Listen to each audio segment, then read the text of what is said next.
우리는 여러분들을 주님의 이름으로 환영합니다. 우리는 사순절기를 보내고 있습니다. 사순절기를 말씀드린 것처럼 주님의 삶을 이렇게 하나하나 기억하고 주님의 구원을 우리 안에 새기는 그런 행위이기도 합니다. 얼마 전에 인터넷에서 재밌는 사진 하나 봤습니다. 예수님의 십자가상입니다. 포스가 느낌은 그렇습니다. 야, 너 거기 있어 라고 해서 금방이라도 이렇게 뚫고 나와서 뭔가 멱살을 잡아서 이렇게 나쁜 사람들을 때려잡을 듯한 그런 포스입니다. 저게 크기가 위로 15m고요. 양쪽으로 6m 정도 되는 거대한 예수상입니다. 몸짱에 거의 장난이 아니죠. 저는 생각하지 못했던 예수의 모습이라 충격적이었습니다. 실은 많은 사람들이 예수에 대해서 마음속으로 저런 모습을 갖지 않을까 싶습니다. 무슨 식스팩 이런 건 아니고요. 강한 예수님. 모든 걸 해결해주고 모든 걸 물리치고 모든 걸 한꺼번에 처리할 수 있는 예수님의 모습을 우리는 혹시 가지고 있지 않을까 생각이 듭니다. 한국에 가시면 한번 보러 가세요. 근데 실은 저희가 봤던 예수님은 실은 이런 모습입니다.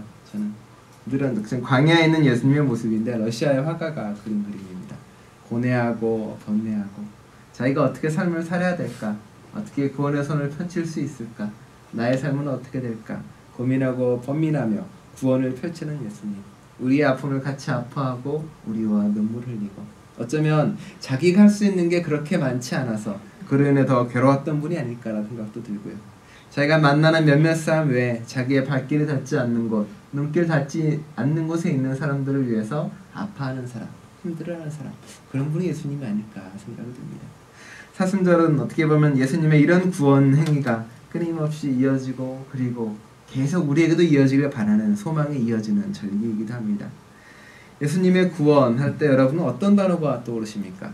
구원이라는 의미에서 여러분은 주로 어떤 느낌이 많이 오십니까? 제가 이제 종종 구원이라는 단어를 쓸 때는 좀 추상적으로 많이 쓸 때가 있죠. 예수님을 만나서 변화돼서 내가 예수의 삶을 살아가는 것. 우리는 종종 구원이라고 많이 저는 이야기합니다. 그리고 이제 어느 누군가는 뭐 죽어서 천국에 가는 걸 구원이라고 이야기도 하고요.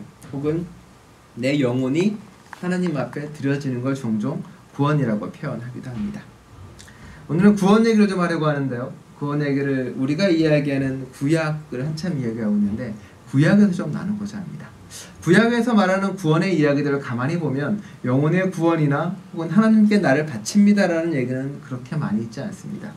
구약의 지상 명제는 하나님이 주신 처음 명제는 뭐냐면 살아서 번성해라, 생육해라가 하나님의 명령이고요. 하나님은 거기에 모든 자신의 에너지를 그리고 능력을 쏟아붓습니다. 구약에 있는 수많은 사람들이 하나님께 드리는 기도는 대부분 그렇습니다. 하나님, 우리 이스라엘이 너무 힘듭니다. 히브리 문제에서 너무 괴롭습니다. 있고요. 모세가 탈출해서는 뭐 하나요? 나 배고파요.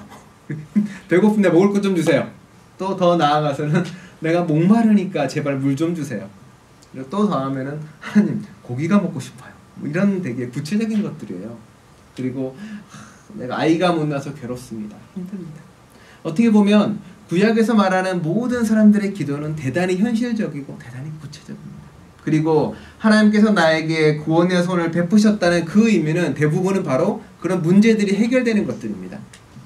하나님이 이렇게 만나를 줘서 좀 배를 채우고, 물론 부정적인 얘기지만 메추라기를 줘서 고기도 먹게 하고, 그리고 위로를 줘서 돌려보내기도 하고, 아픈 사람을 낫게 하기도 하고, 주로 이런 아주 구체적인 일이 나옵니다. 구약에서 말하는 구원에 대한 이야기는 대단히 현실적이고 대단히 구체적입니다. 오늘날로 이야기하면 아프고 힘든 사람이 있으면 약을 주는 거고, 배고프고 굶주린 사람이 있으면 밥을 주는 것, 그거를 구약 성서는 구원이라고 말합니다. 복잡하고 추상적인 게 아니라 지금 당장 이 사람이 힘들어하는 거를 낫게 해주고 치유해주는 게 곧 구원이라는 겁니다. 신약에서는 그걸 이제 복이라고 표현하기도 하는데, 복이라고 사람들이 믿기도 하는데 다릅니다. 신약의 복은. 그래서 요즘 사람들도 하나님께 원하는 걸 마치 그렇게 이야기를 합니다만, 구약에 말하는 거가 이건 좀 다릅니다. 현실적이고 물질적이라고 볼 수도 있겠지만 구약은 정말로 생존과 관련된 이야기고 삶과 바로 직결된 이야기입니다. 오늘날 많은 사람이 기도하는 것처럼 부와 욕심이 아니라요, 생존과 관련된 아주 구체적이고 현실적인 것, 그게 바로 구원의 증거이고 구원이라고 이야기하는 겁니다. 그리고 그 구원의 개념들이 예수님을 통해 신약을 통해 점점점 확장되어 가는 것. 그리고 구원의 또 다른 놀라운 속성이 하나 있습니다. 오늘은 그 이야기를 하려고 합니다. 지난주 사울에 대한 이야기를 했었는데 사울은 비극적인 영웅이죠. 잘해보려고 했는데 결국은 그 끝이 좋지 못했던 사람입니다. 사울은 나름 열심히 했고 노력했던 사람입니다. 매우 어려운 요건 속에서 나라의 기틀을 세우려고 노력을 했지만 여러 가지 부딪히는 문제들 그리고 삶의 힘겨움 때문에 결국은 맨 마지막에 다른 사람의 손에 의해 스스로 목숨을 끊는 결과를 이르게 됩니다. 처음에 그는 암몬 족속이 등장을 하자 그들을 물리치고 싸워 나갑니다. 그런 와중에도 외적과 싸워 나가는 와중에 또 어떤 일이 벌어지냐면 과거 권력이었던 사무엘과 결별하게 되는 거죠. 그러면서 사무엘과의 권력 투쟁도 치열합니다. 그러니까 사무엘과 갈라서게 되니까 과거 사무엘을 따랐던 사람들은 사울을 의심의 눈초리로 바라볼 수밖에 없고요. 그런 힘든 정치적 갈등도 있었고 또한 군사적 경제적 상황도 매우 열악했습니다. 국가가 이제 됐으니 그렇죠. 사무엘서에 보면은 그 당시 이스라엘에는 철공이 하나도 없었다라고 이야기합니다. 그러니까 대장장이가 아무도 없었습니다. 바꿔 말하면 철기 문명이 전혀 존재하지 않았던 게 바로 이스라엘의 상황입니다. 그래서 철기를 주로 이제 블레셋 사람들을 통해서 얻고요. 만일 도끼나 이런 것들이 부서지면 블레셋 사람들에게 가서 수리를 받고 다시 왔습니다. 알다시피 적경 국가다 보니까 철기를 들여오더라도 무기는 못 들여오는 거죠, 당연히. 주로 이제 생필품에 관련된 것만 들여올 수밖에 없었죠. 그러다 보니 이 전 본문에도 변변한 무기를 가지고 있는 사람은 오로지 그 당시 왕이었던 사울하고 요나단 정도만 좀 제대로 된 철기 무기를 가지고 있었고 나머지는 전혀 없었다라고 합니다. 그런데 장비가 열악하면 농부 장비나 이런 장비가 열악하면 생산력이 떨어지는 거고 생산력이 떨어지면 당연히 국력은 정말 하약할 수밖에 없는 거죠. 사울은 그 허약한 국력을 지켰던 사람인데 더구나 또 엎친 데 덮친 격으로 옆에 철기 문명을 자랑하는 블레셋군이 쳐들어오게 됩니다. 군사가 당연히 병거가 3만이고 말을 타고 온 사람이 6,000명이라고 이야기합니다. 그리고 그를 따르는 백성도 모래알같이 많더라고. 자, 그러니 사울도 열심히 모았겠죠. 우리도 한번 싸워보자, 대적해보자. 그런데 철기 문명 앞에선 초라한 이스라엘 사람 모아보니까 600명 600명의 사울이 이제 걱정이 근심이 하늘을 찌르죠. 야, 이를 어떻게 할 것이냐. 우리가 이제 큰일 났다. 어떻게 할 것이냐라고 고민하고 번민하던 시기입니다. 기가 막힌 상황이죠. 이때 도대체 어떻게 할까 모두가 고민하고 넘어질 수밖에 없습니다. 근데 어떻게 합니까? 살아야죠. 삶도 그런 거죠. 아무리 힘든 일이 어려움이 닥쳐와도 어쩔 수 없이 버텨야 되는 경우가 있는 것처럼 사울도 마찬가지입니다. 포기할 수는 없는 거죠.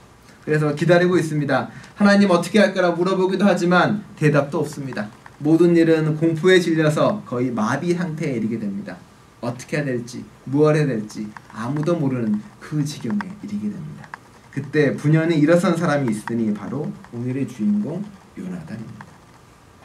요나단은 어떻게 하냐면 아주 심플합니다. 자, 자기가 유일하게 철기를 들고 있고요. 그럼 당연히 그 왕자니까 그 무기를 관리하는 사람 한 사람을 데리고 다니죠. 그게 이제 자기 무기를 맡긴 자와 둘이 이렇게 블레셋 군을 공격하자고 이야기합니다. 야, 우리 가자. 쳐들어가자. 둘이 가요. 둘이 가서 오늘의 본문처럼 척후병을 만나게 되죠. 그리고 두 명이서 달려듭니다.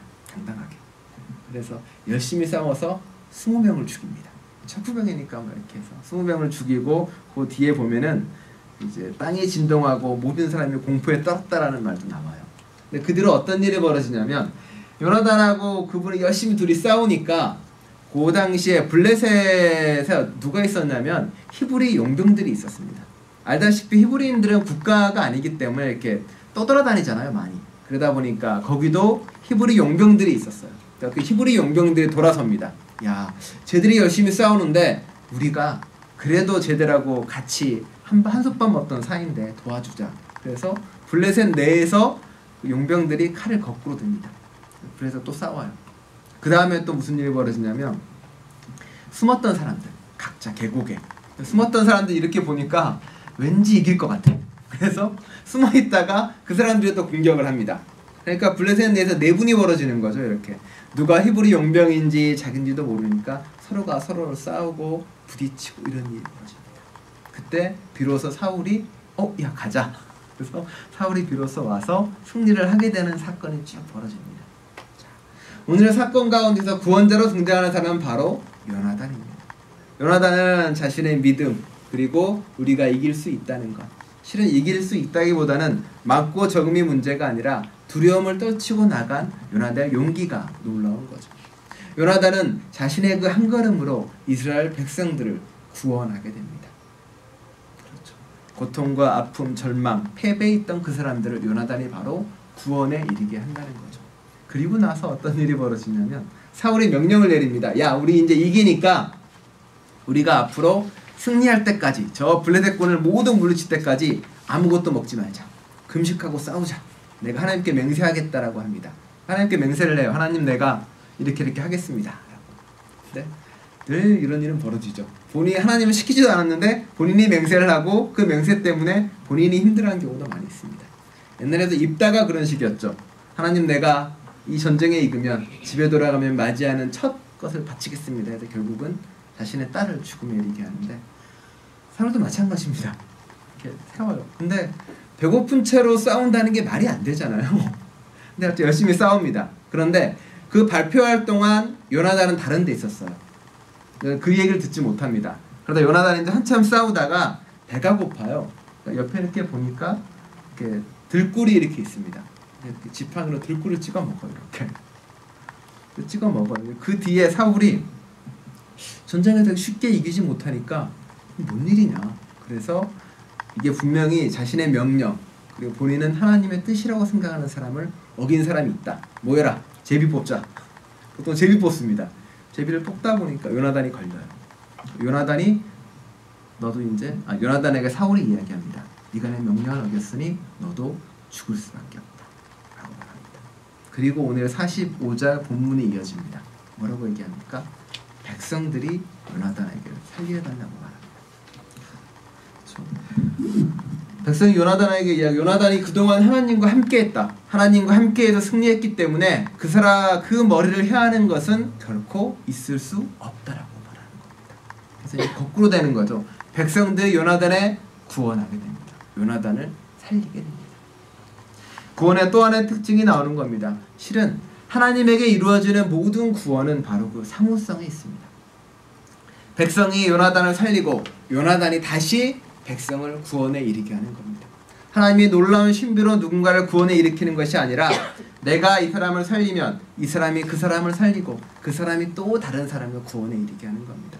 끊임없는 상호작용 속에 구원이 이루어지는 것, 그게 바로 구약이 우리에게 말하고 있는 구원의 또 다른 측면입니다.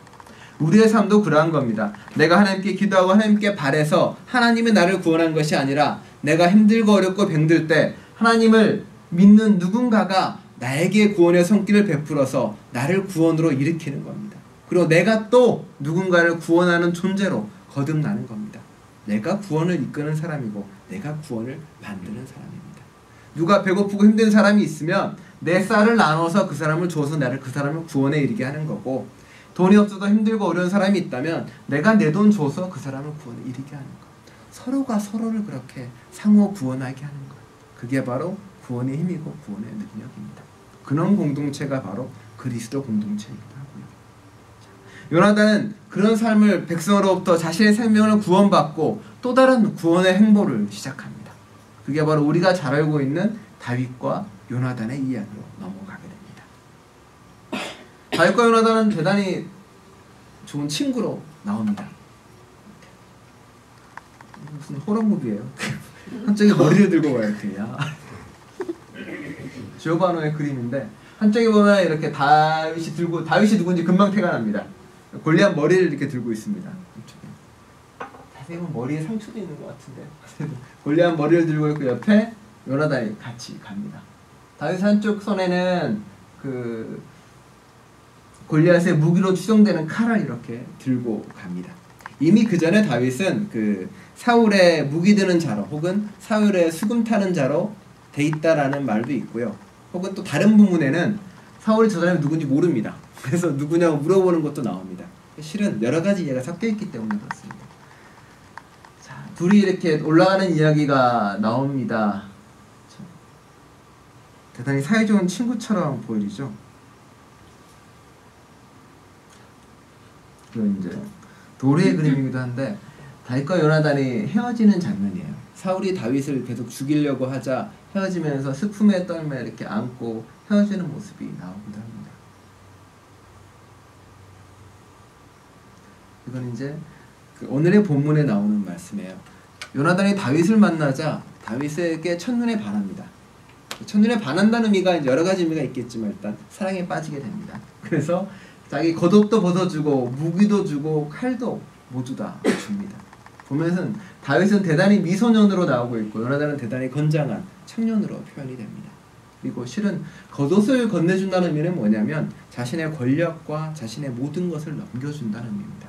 어떻게 보면 사울의 권력을 왕좌를 이어받을 사람은 요나단이었다는 거거든요. 요나단은 다윗을 만나고 다윗에게 자신의 모든 걸 넘겨준다라고 성경은 말하고 있습니다. 아마도 요나단은 다윗에게서 무언가 다른 사람이 보지 못한 그 다른 무언가를 본 게 되겠죠. 그런데 맹점이 있습니다. 다윗과 요나단이 슬퍼하면서 이별하는 모습이 여기도 나옵니다만 그 다윗과 요나단이 나이가 얼마나 됐을 것 같나요?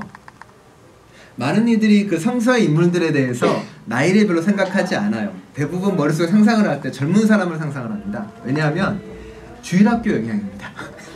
주일학교 때 봤던 모든 그림의 사람 다 젊어. 사울도 다윗도 나이가 다 똑같아 보여. 전부 다 이렇게 모든 이야기가 그래요. 노아도 그냥 할아버지고 그 위에 뭐 아담과 하와도 다 젊어. 아담과 하와는. 노아는 할아버지로 나와요. 모세도 젊은 날은 없습니다. 다 할아버지로 나와요. 그러니까 주일학교 때 이렇게 들었던 것 때문에 다윗과 요나단에 대한 나이 개념이 별로 없습니다. 다윗과 요나단의 나이 차이는 30살이 차입니다. 30살 차이가 나는 거예요. 제가 20이면 50세라는 거죠. 거의 나이 차이 30세가 나이는데 친구를 하는 거죠. 그렇게 나오는 것처럼 보여집니다. 그래서 다윗과 요나단에 보면은 그 이후로 요나단은 다윗을 계속 살려줍니다. 살려주기도 하고 그 목숨을 구하기로 이르게 되는 거죠. 백성에게 자신을 구원받았던 요나단은 결국은 다윗을 구원하고 다윗을 일으켜서 새로운 역사를 만들어가고 새로운 삶을 만들어갑니다. 다윗과 요나단의 이야기는 거기서 끝나지 않습니다. 다윗과 요나단은 요즘에 구약의 새로운 주제로 많이 등극을 합니다. 왜 등극을 할까요? 롯과 나옴이랑 마찬가지 이야기입니다. 롯과 나옴이도 어머나 둘이 아름다운 커플이 아니었을까라는 이야기를 계속 하잖아요. 다윗과 요나단도 그런 대표적인 인물로 등장을 합니다. 다윗과 요나단도 혹시 둘이 사랑하는 커플이 아니었을까가 많이 등장하는 이야기이기도 합니다. 그 이야기는 실은 성경에 나오는 여러 가지 언어 때문에 그런데요. 첫 번째는 그 첫눈에 반하는 사건에 관련된 이야기입니다. 남자가 남자를 첫눈에 반한다는 게 쉬운 일이 아니라는 걸 모든 남자분들은 잘 아시겠지만 그렇죠? 남자들은 보통 우정이 오래 만나봐서 이렇게 지속되는 경우가 많지 첫눈에 반하는 경우는 정말 드뭅니다. 물론 오디사니가 송기사님은 첫눈에 반했다라고 본인들은 이야기하십니다만 그런 게 별로 드물어요. 그래서 이거 이상한데? 라고 사람들이 퀘스천 마크 성사까지 던집니다. 그리고 또 무슨 일이 벌어지냐면 아버지의 뜻에 거역해서 계속 이렇게 다윗을 살려줘요. 그러니까 사울이 뭐라 그러냐면은 그 요나단에게 이야기합니다. 네가 다윗을 선택하다니. 다윗을 선택하다니 뭐라고 뒤에다 붙이냐면은 너희 어머니를 발가벗긴 만큼의 수치를 너희가 너희 엄마에게 줬다라고 이야기를 합니다.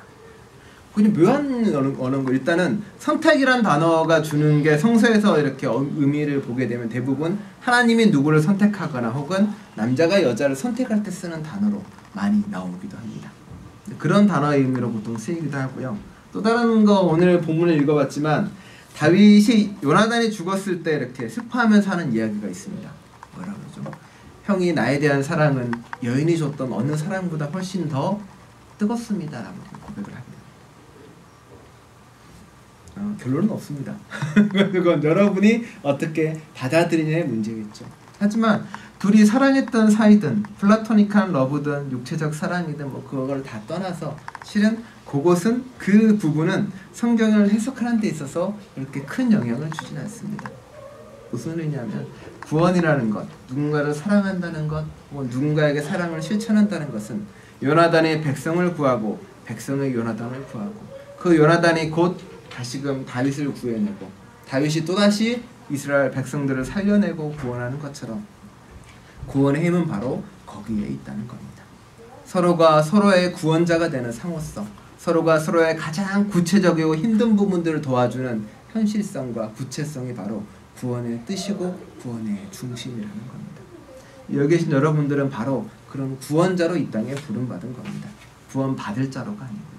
여러분은 바로 옆에 있는 누군가의 가장 구체적이고 힘들고 아픈 부분을 위로해주고 현실적으로 도와주고 기도해줄 교회가 아니라 현실적인 도움을 해줘야 된다는 겁니다. 그게 바로 구원입니다. 서로가 서로에게 현실적으로 구체적으로 그리고 서로 상호적으로 구원의 역사를 베푸는 여러분 되시기를 간절히 축원합니다. 기도하겠습니다.